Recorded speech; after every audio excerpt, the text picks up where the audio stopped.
दोस्तों, अगर हम वक्त के पर्दे हटाएं तो एक अजीम कौम की झलक नजर आती है। ये है गजर कौम। गजर कहां से आए, उनकी जड़ें कितनी पुरानी हैं, ये वो सवाल हैं जिनके जवाबात हमें तारीख की गर्द में छपे मिलते हैं। तारीख के कई औराक बताते हैं कि गजर कौम की निस्बत जॉर्जिया से है, वही खता जिसे आज जॉर्जिया कहा जाता है। उसका कदीम नाम था गुजरस्तान, गजरों का पहला वतन। नस्ली एतबार से गजर कौम का ताल्लुक हजरत कार्त बन उमर बन याहब बन नूह अलैहिस्सलाम से जोड़ा जाता है। इसीलिए गजर कौम का जिक्र सिर्फ तारीख में नहीं बल्कि आसमानी किताब तौरात में भी मौजूद है, जहां उन्हें हस्ब गोज कहा गया। वक्त के साथ साथ ये नाम बदला, कहीं गौर कहलाए, कहीं गोगर, कहीं गोजर और कहीं गजर। यूरोप में आज भी उन्हें गौर और गोगर के नाम से याद किया जाता है।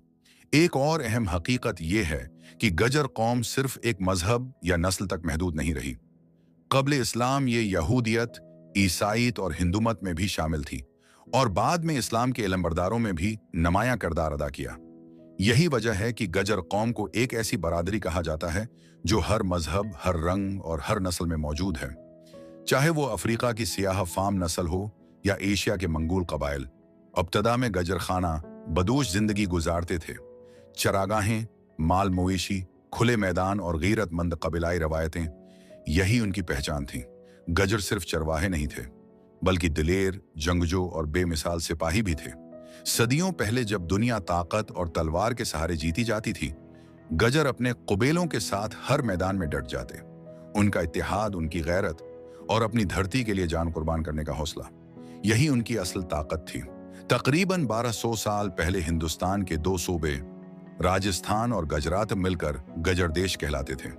यहां भी गजर अपनी बहादुरी और अपनी शनाख्त के साथ नुमायां थे। तारीख कहती है कि गजर सिर्फ जमीन के मालिक नहीं थे बल्कि किरदार के भी मालिक थे। उनकी बहादुरी ने उन्हें वक्त की बड़ी सल्तनतों के बराबर खड़ा किया। यही है गजर कौम का आगाज, एक ऐसी दास्तान जो वक्त के साथ और भी शानदार होती गई। लेकिन दोस्तों, ये तो सिर्फ शुरुआत है। अगले एपिसोड में हम देखेंगे कि किस तरह गजर कौम कदीम सल्तनतों के साथ खड़ी हुई और अपनी बहादुरी से दुनिया को हैरान कर दिया।